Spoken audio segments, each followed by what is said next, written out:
بسم اللہ الرحمن الرحیم۔ اللہ تبارک و تعالیٰ کے پاکیزہ نام سے ابتدا کرتے ہیں جو بہت مہربان نہایت رحم والا ہے۔ حدیث نمبر 207 چل رہی تھی، جس میں حضرت عبداللہ بن عباس رضی اللہ تعالیٰ عنہ نے بیان کیا کہ نبی کریم صلی اللہ علیہ وسلم نے بکری کا ایک کندھا تناول فرمایا اور پھر نماز پڑھی، وضو نہیں فرمایا۔ تو اس سے نتیجہ نکلا، جیسے کہ امام بخاری رحمۃ اللہ علیہ نے براہ راست باب بھی قائم فرما دیا ہے کہ آگ پر پکی ہوئی چیز کھانے سے وضو نہیں ٹوٹا کرتا ہے۔ اس لیے ہمارے لیے بھی یہی ہے کہ اگر کوئی سالن وغیرہ کھا لیا، آپ نے کھانا کھا لیا اور پہلے آپ باوضو تھے، تو اس کھانا کھانے سے وضو ٹوٹنے کا کوئی تعلق نہیں ہے، کیونکہ نجاست تو خارج نہیں ہوئی ہے کہ جس سے وضو ٹوٹے۔ تو لہٰذا اب بہتر بس اتنا ہی ہے کہ اگر آپ نماز پڑھنے کھڑے ہو رہے ہیں تو کلی وغیرہ کر لیں، یہ کافی ہے۔ ہاں، بعض حدیثوں کے اندر ایسا ہے کہ جس میں نبی کریم صلی اللہ علیہ وسلم سے ثابت ہے کہ آپ نے کھانے کے بعد وضو کرنے کا حکم دیا ہے، اس پہ انشاءاللہ بھی کلام کر لیتے ہیں، لیکن اس حدیث میں بہرحال ثبوت ہے کہ نبی کریم صلی اللہ علیہ وسلم نے کھانا تناول فرمایا اور وضو نہیں کیا۔ اس میں اب دو باتیں دیکھیں۔ ایک بات تو یہ کہ نبی کریم صلی اللہ علیہ وسلم نے بکری کا کندھا تناول فرمایا، تو اس سے معلوم ہوتا ہے کہ اب دیکھیں سید عالم صلی اللہ علیہ وسلم سے زیادہ کوئی بزرگ نہیں ہے۔ اللہ تبارک و تعالی کے بعد سب سے زیادہ بزرگی آپ کو حاصل ہے، تقوی، پرہیزگاری۔ اگر تصوف کا رنگ دیکھنا ہے تو سب سے زیادہ نبی کریم صلی اللہ علیہ وسلم میں ہے۔ تزکیہ نفس دیکھنا ہو، نفس پہ غلبہ دیکھنا ہو، نفس کشی کے معاملات اگر ملاحظہ کرنے ہوں تو نبی کریم صلی اللہ علیہ وسلم ایک عظیم رول ماڈل کے طور پر ہمارے سامنے ہیں۔ تو لیکن اس کے باوجود آپ بکری کا گوشت تناول فرما رہے ہیں، اس سے معلوم ہوا کہ بزرگی میں اور گوشت وغیرہ کھانے میں آپس میں کوئی ٹکراؤ نہیں ہے۔ بعض لوگ ہمارے یہ سمجھتے ہیں کہ جو بزرگ ہوگا وہ مرغیاں نہیں کھائے گا، چکن ٹکے نہیں کھائے گا، وہ کوئی ایسی روغنی غذائیں نہیں کھائے گا، بلکہ وہ ایسا شاید تصور رکھتے ہیں کہ سوکھی روٹیاں کھانا، پانی میں بھگو بھگو کر روٹی کھا رہے ہیں اور دنیا کی نعمتوں اور دنیا کی لذتوں سے بالکل منہ موڑ کر بیٹھے ہوئے ہیں۔ ایسے اگر کوئی ہمیں نظر آئیں گے تو ہم کہیں گے بزرگ ہیں۔ اور اگر کسی پیر صاحب کو، کسی عالم کو، کسی مفتی کو کسی دسترخوان پہ بیٹھے ہوئے دیکھا اور انہوں نے کوئی مرغی اتار لی، ران اتار لی، مرغی کی بریانی ڈال لی، کباب لے لیے، تکے لے لیے، کوئی میٹھے میں کسٹرڈ وغیرہ ڈال لیا، تو بولتے یار دیکھو دیکھو یہ ہیں آج کے بزرگ، مرغیاں کھا رہے ہیں بیٹھے ہوئے۔ ارے بھائی، تو بزرگی اور مرغی کے اندر کوئی آپس میں ٹکراؤ ہے اور کیا وہ نہیں کھا سکتے؟ تو یہ ہمارے ہاں غلط تصورات ہیں بعض اوقات کہ ہم نے بزرگی کا اپنا ایک معیار قائم کر لیا ہے۔ یاد رکھیں کہ اچھے کھانے کھانے میں اور بزرگی میں آپس میں کوئی منافات نہیں ہے۔ سیدنا شیخ عبد القادر جیلانی رضی اللہ تعالی عنہ کا یہ واقعہ آپ نے بارہا سنا ہوگا کہ ایک بڑھیا اپنے ایک بچے کو آپ کے پاس لائی اور عرض کی کہ اے شیخ عبد القادر جیلانی، یہ میرا بیٹا ہے، اس کی آپ تربیت فرما دیں، روحانی تربیت میں آپ کے پاس چھوڑ کر جا رہی ہوں۔ آپ نے فرمایا ٹھیک ہے، چھوڑ جاؤ۔ کچھ عرصے بعد جب وہ عورت دوبارہ آئی تو اس نے یہ منظر دیکھا کہ سیدنا شیخ عبد القادر جیلانی رحمۃ اللہ علیہ مرغا کھا رہے تھے اور اس بچے کے ہاتھ میں سوکھی جو کی روٹی تھی اور وہ اس کو چبا رہا تھا اور وہ سوکھ کے کانٹا ہو چکا تھا۔ اب وہ ماں تھی، چونکہ ایک دم بچے کو اس حالت میں دیکھا تو ایک دم دل بھر آیا اور ان کی زبان پہ جاری ہو گیا کہ واہ شیخ عبد القادر جیلانی، میں نے اپنے بچے کو آپ کی حفاظت میں دیا تھا کہ آپ اس کی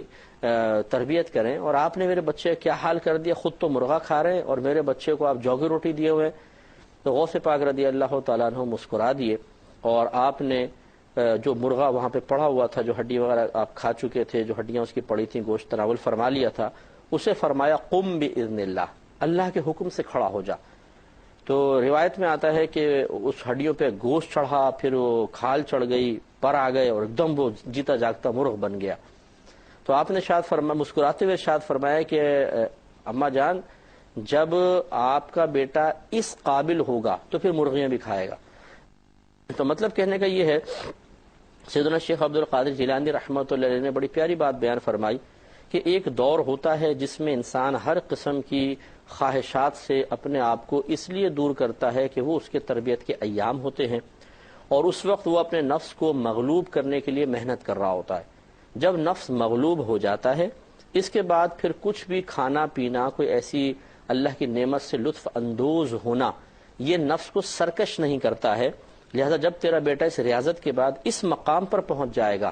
کہ اب اسے اس قسم کی چیزیں کھانا نقصان کا باعث، روحانی نقصان کا باعث نہیں بنے گا، تو پھر ہم اس کو اجازت دے دیں گے۔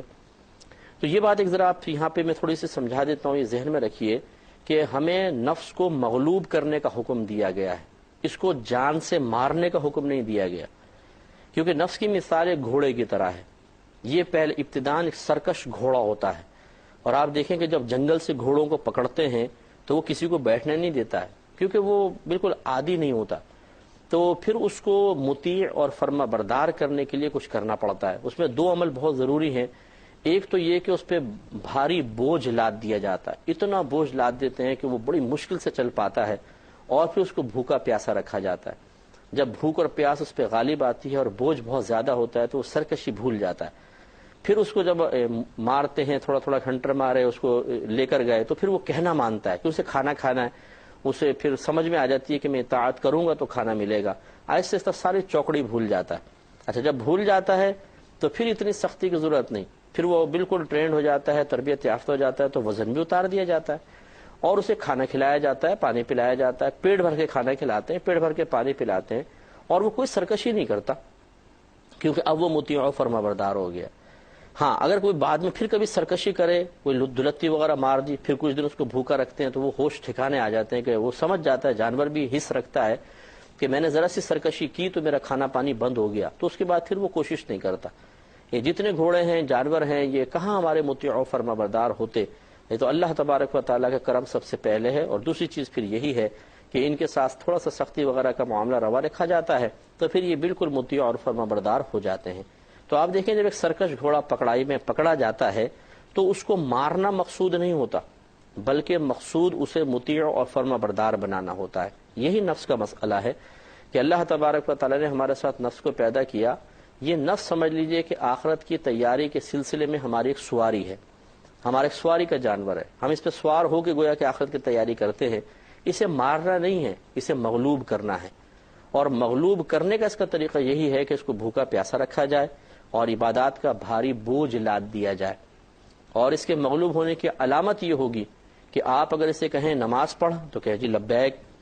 آپ کہیں گناہ مت کر تو کہے لبیک، یعنی جب آپ اس کو عبادات کرنے کا حکم دیں تو انکار نہ کرے، اور جب اسے گناہ چھوڑنے کے لیے کہیں تو فوراً کہنا مان لے۔ سمجھ لیجئے کہ آپ کا نفس مطیع اور فرما بردار ہو چکا ہے۔ تو پہلے آپ نے ریاضت میں رکھا ہے اس کو، بھاری عبادات، کھانے پینے سے دور، آسائشوں سے دور، حتیٰ کہ نفس کا زور ٹوٹ جاتا ہے، پھر یہ بالکل کہنا مانتا ہے کہ حکم فرمائیں کیا کرنا ہے، پھر جو آپ کہتے جاتے ہیں کہنا مانتا جاتا ہے، اور باطنی ریزسٹنس ختم ہو جاتی ہے۔ جیسے ہم بعض اوقات نماز پڑھنا چاہتے ہیں تو اندر سے ایک دم آواز آتی ہے، نہیں میں ابھی دل نہیں چاہ رہا، بعد میں پڑھیں گے۔ جب نفس مطیع و فرما بردار ہو تو اس قسم کی آوازیں آنا بند ہو جاتی ہیں۔ آپ کہیں گے نماز پڑھو، اندر سے طبیعت کرے گی ٹھیک ہے چلتے ہیں، فوراً وضو کرنا بھی آسان، نماز پڑھنا آسان، بالکل بوجھ محسوس نہیں ہوگا، روزے رکھنا آسان، قرآن پاک کی تلاوت آسان، نیک لوگوں کے پاس بیٹھنا آسان۔ اسی طریقے سے انسان کہے کہ یہ گندا منظر نہیں دیکھنا ہے، یہ گندی بات سوچنی نہیں ہے، گندی بات دیکھنی نہیں ہے، گندی بات سننی نہیں ہے، فلاں کے پاس، خراب انسان کے پاس نہیں بیٹھنا ہے، تو اندر سے یہ نہیں کہ آواز آئے کہ نہیں تھوڑا سا کر لو، نہیں کرنا ہے، یہ کچھ بھی نہیں، فوراً اندر سے اگر یہ اس طرح رضامندی ظاہر ہوتی ہے اور آپ اپنی طبیعت کو اپنے حکم کے موافق پاتے ہیں کہ اندر سے کوئی مزاحمت نہیں ہے بلکہ اطاعت ہے، بس یہ سمجھ لیجئے کہ اب نفس بالکل مطیع و فرما بردار ہو گیا۔ اب جب یہ مطیع و فرما بردار ہو گیا تو جتنی ہماری ریاضتیں تھیں وہ اسی اطاعت کروانے کے لیے تھیں، جب وہ مطیع ہو گیا تو اب اس سختی کی حاجت کوئی ہے، اب آپ اسے کھلائیں پلائیں، آسائشیں نعمتیں دیں، لیکن اگر پھر کبھی آپ محسوس کریں کہ سرکشی ہو رہی ہے، جیسے آپ نے سختی میں رکھا، یہ مطیع و فرما بردار ہو گیا، اب آپ نے کبھی اس کو آئس کریم کھلا دی، گرم چائے پلا رہے ہیں، کھانا کھلا رہے ہیں، اب ایک دفعہ آپ نے کہا چلو نماز پڑھے، تو اندر سے آواز آئی 5-10 منٹ ٹھہر جاؤ ذرا آرام کر لیتے ہیں، او ہو فوراً آپ کے کان کھڑے ہو جانے چاہیے، اچھا اس کا مطلب ہے کہ پھر سرکشی شروع، میرے حکم پر فوراً کیسے اس نے منع کیا، پھر آپ سختی تھوڑی سی کریں۔ تو آپ دیکھیں کہ جب ایک جنگل سے نیا نیا گھوڑا پکڑا جاتا ہے تو تھوڑا عرصہ لگتا ہے، پھر جب وہ مطیع و فرما بردار ہو جاتا ہے اور آپ پھر اس کو سب کچھ دینے لگتے ہیں، اب کبھی سرکشی کرے گا تو وہ پہلے والی محنت نہیں کرنی پڑے گی، اب تھوڑا سا اس کو سختی میں رکھیں گے فوراً آپ کی اطاعت کی طرف آ جائے گا۔ اسی طریقے سے نفس کا معاملہ ہے کہ شروع میں تو پہلے پہل ذرا زیادہ سختی کرنی پڑتی ہے، جیسے اکابرین نے کی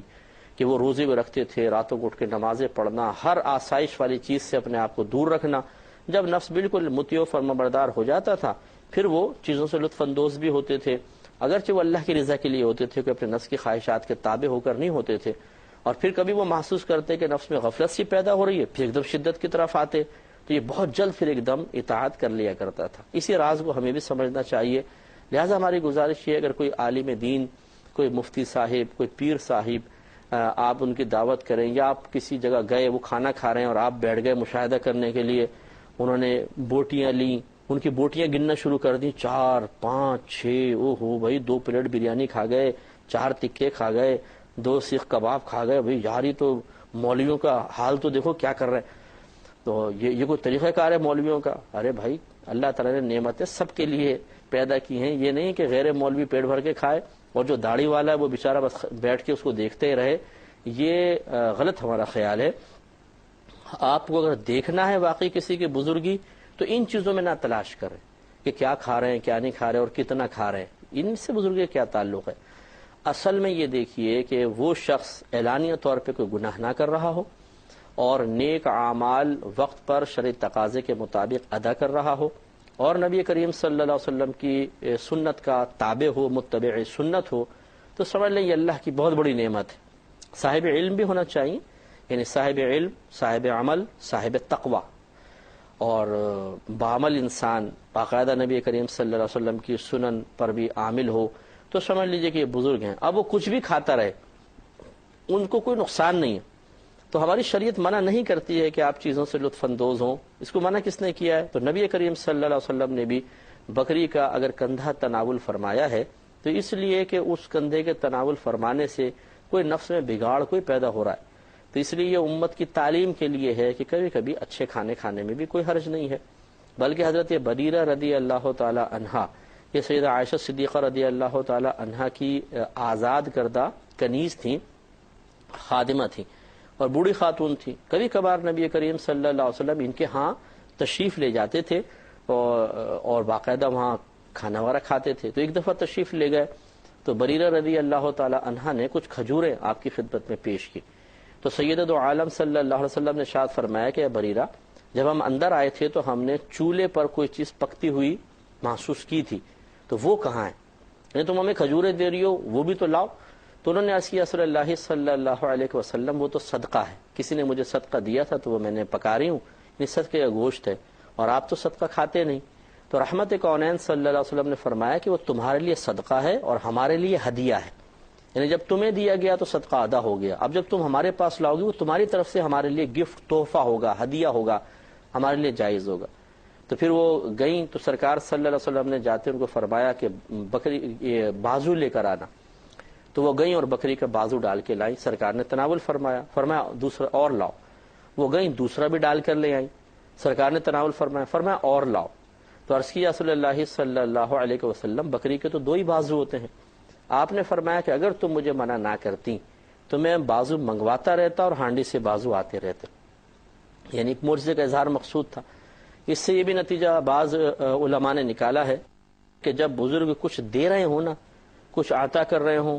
کچھ کہہ رہے ہوں، تو بیچ میں روکے نہیں، اس سے سلسلہ فیض بعض اوقات منقطع ہو جاتا ہے۔ تو دیکھیں اس سے کم از کم میں یہ عرض کرنا چاہ رہا ہوں کہ یہ حدیث جو میں آپ کی خدمت میں بیان کی ہے کہ ایک تو یہاں پر ہے کہ سرکار نے کندھا تناول فرمایا، دوسرا ہے کہ باقاعدہ طلب فرمایا، کیونکہ یہ سوال ایسا نہیں تھا کہ سوال وہی منع یاد رکھیں جو اپنے آپ کو ذلت پر پیش کرنا کو لازم کر دے، اور بے تکلفی کے اندر جو قریب رشتہ دار ہوتے ہیں، محبت کرنے والے ہوتے ہیں، ان سے کچھ طلب کرنا یہ وہ سوال نہیں ہے جس کو منع کیا گیا ہے۔ اور سرکار نے پھر ایک نہیں دوسرا بھی منگایا، پھر تیسرا بھی طلب فرمایا، وہ تو حضرت بریرہ رضی اللہ تعالی عنہا نے بس کلام کر دیا تو وہ ختم ہو گیا سلسلہ، لیکن اس سے ضرور معلوم ہوا کہ بکری کا گوشت کھانا، بکرے کا گوشت کھانا، کوئی اچھی ڈش کھا لینا یہ بزرگی کے منافی نہیں ہے۔ لہذا اگر کسی کے ذہن میں یہ خیال ہو کہ وہ دسترخوان پہ بیٹھ کے بزرگوں کے نوالے گن گن کر اور انہیں بزرگی سے خارج کرتے رہتے ہیں تو وہ اس عادت کو چھوڑ دیجئے۔ کھانا پینے میں کوئی حرج نہیں ہے، اچھا کھائیں، اچھا پئیں، آپ دنیا کی ہر جائز نعمت کو استعمال کریں، اللہ تعالیٰ اس سے منع نہیں فرماتا، لیکن اس کو استعمال کرنے کے بعد نفس میں بگاڑ پیدا نہ ہو۔ اگر بگاڑ پیدا ہو کہ نفس اطاعت سے گریز کرے، گناہوں کی طرف مائل کرے، تو سمجھ لیں کہ یہ کھانا پینا آپ کے لیے شدید نقصان کا باعث بن رہا ہے۔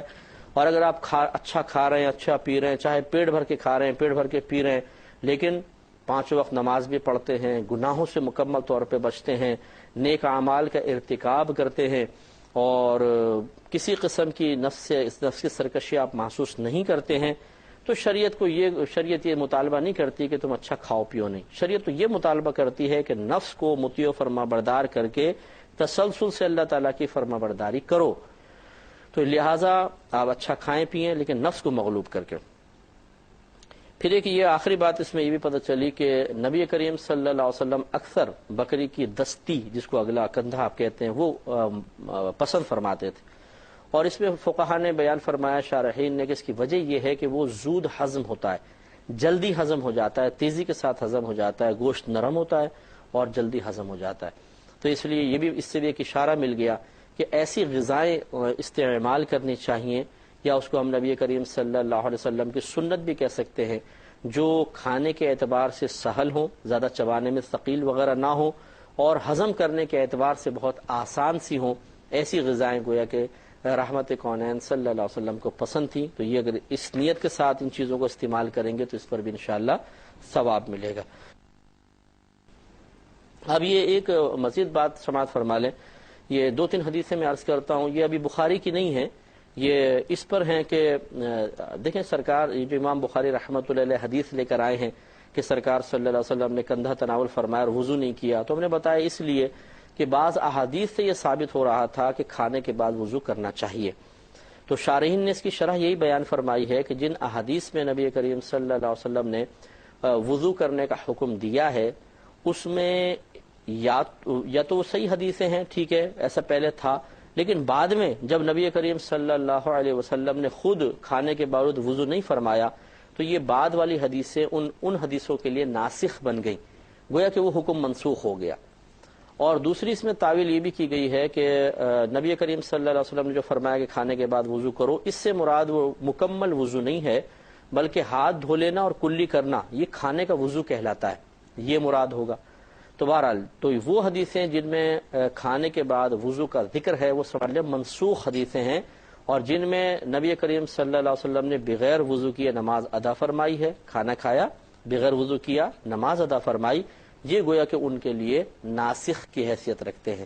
وہ حدیث انشاءاللہ میں نیکسٹ پروگرام میں عرض کروں گا جن میں کھانے کے بعد وضو کرنے کا حکم دیا گیا ہے، اور بھی حدیثیں ایسی آ رہی ہیں، پھر انشاءاللہ اس پہ کلام کریں گے نیکسٹ پروگرام میں۔ وآخر دعوانا ان الحمدللہ رب العالمین۔